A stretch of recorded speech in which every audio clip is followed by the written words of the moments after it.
Bonjour à tous et bienvenue sur RCF pour ce nouvel épisode des Clés de la liturgie.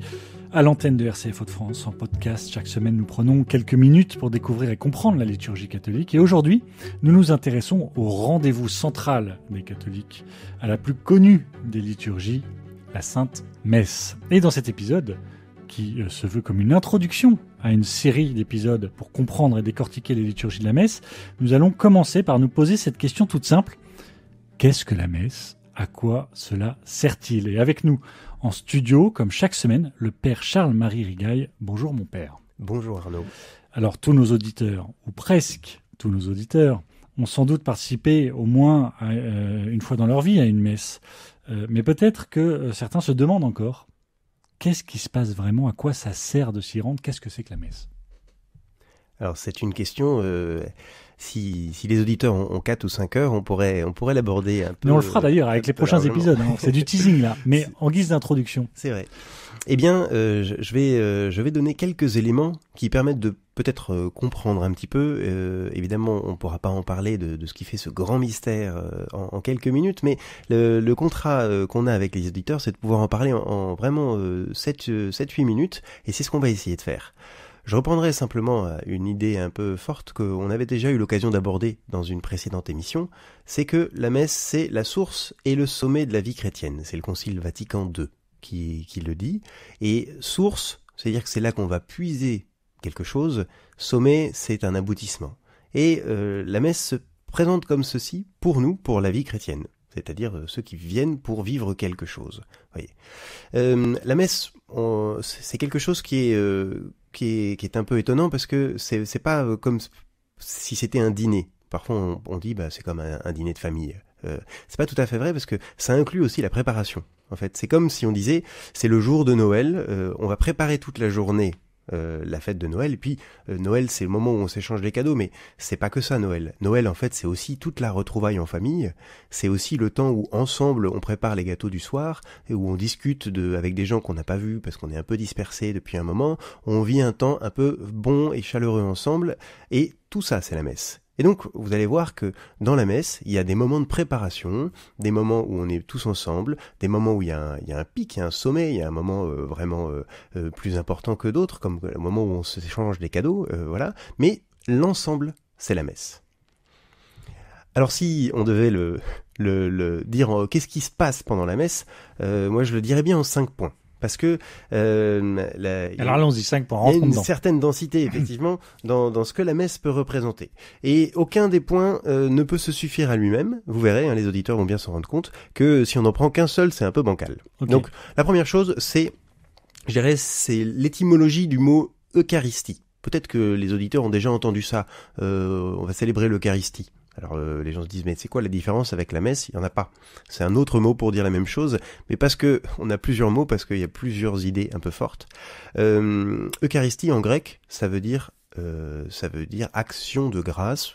On pourrait dire plus communément remerciement. D'ailleurs, Evcharisto en grec, ça veut dire merci. Aujourd'hui, en Grèce, on vous apporte un café. Tout à fait. Evcharisto. Tout à fait. Ça donne Eucharistie. Et l'Eucharistie, c'est vraiment un moment où on vient, à la fin de la semaine, au début d'une semaine suivante, pour rendre grâce pour tout ce qu'on a reçu. Et on le dit, plusieurs fois dans la messe, le prêtre le dit, etc. C'est une action de grâce. On vient à la fois demander les grâces pour la suite et rendre grâce. C'est-à-dire remercier pour ces grâces qu'on a reçues, on les rend pas vraiment, vous vous en doutez, et donc c'est plutôt un moment de joie, un moment de fête, où on vient dire, voilà, le Seigneur est bon, il m'a donné de vivre une belle semaine, moi je voudrais lui dire. Ça c'est un premier point, action de grâce. Deuxième point, vous vous en doutez bien, c'est pas seul qu'on vient à la messe. On a entendu parfois, je vais à ma messe, c'est pas très juste, au contraire.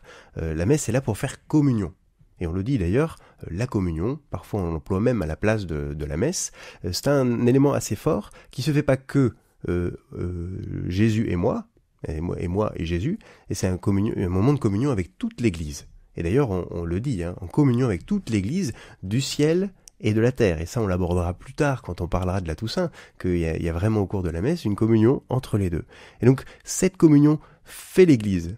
Ça, c'est une célèbre phrase d'un théologien, Henri de Lubac.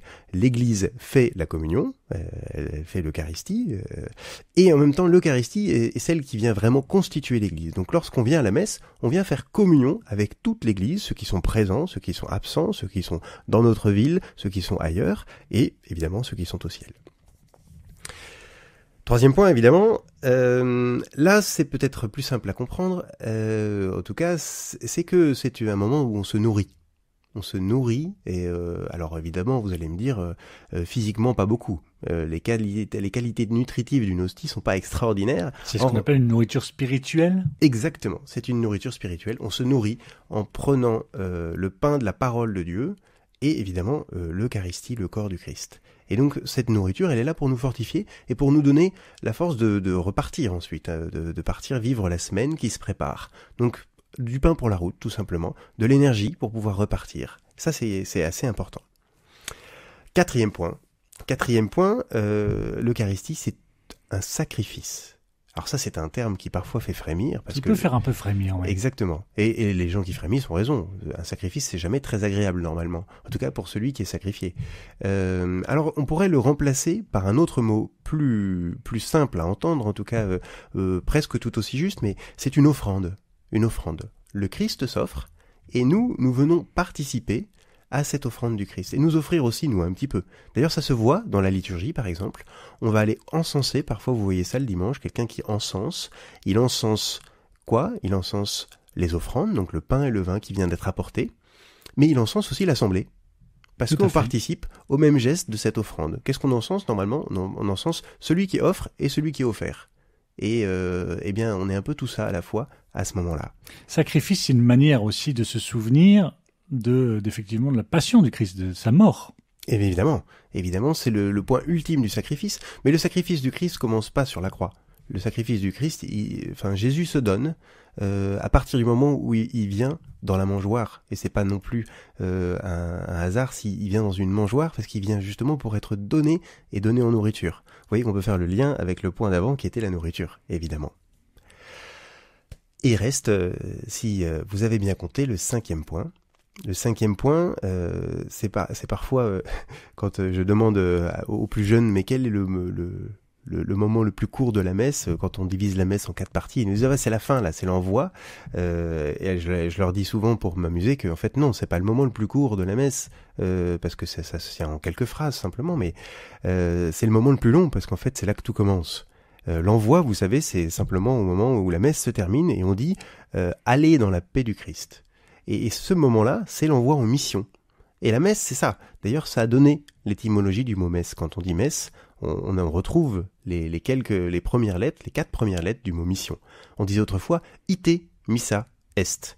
Alors, il y a des controverses sur la traduction, mais on aime bien traduire, en tout cas chez les auteurs spirituels, en disant allez, c'est la mission, ou allez, c'est la moisson. C'est le moment d'aller, ce que vous avez reçu, maintenant il va falloir le partager, le propager. Vous n'êtes pas ici pour rester là. Et d'ailleurs, l'impératif du mot « aller dans la paix du Christ », le « ite », qui est l'impératif de « eo » en latin, dit bien quelque chose. C'est pas rester là et rester entre vous pour profiter de ce que vous avez reçu, c'est aller. Aller par toutes les nations, par toute la terre, donner ce que vous avez reçu. Il nous reste une petite minute, Père Charles-Marie. Benoît XVI, dans une exhortation apostolique, Sacramentum Caritatis, le sacrement de l'amour, dit dans l'Eucharistie se révèle le dessein d'amour qui guide toute l'histoire du salut. Il parle du salut, il fait le lien entre l'Eucharistie et le salut. Moi, je me suis souvent demandé pourquoi l'Église insistait en disant c'est très important que les chrétiens aillent à la messe tous les dimanches. Est-ce que c'est parce qu'il y a une question de salut qui est en jeu ? Alors il y a quelque chose qui nous dépasse complètement, qui se réalise lorsqu'on participe à l'Eucharistie. Ça c'est vrai. Comme je vous le disais, la messe c'est pas notre messe, une case qu'on aurait à cocher pour aller. On participe à un événement qui nous dépasse complètement et qui dépasse complètement le prêtre qui la célèbre. Il est en train de participer à cette histoire du salut. On entre dans quelque chose vraiment beaucoup plus large qui nous dépasse et quand on reçoit l'Eucharistie, quand on s'unit les uns aux autres dans la communion et au Christ, en fait on devient nous-mêmes à l'image du Christ. On devient, parfois on lit des tabernacles. Vous savez, le tabernacle, c'est la petite boîte dans laquelle on met le corps du Christ, et on l'a reçu, ce corps du Christ, on devient nous-mêmes des tabernacles. Merci beaucoup, mon père.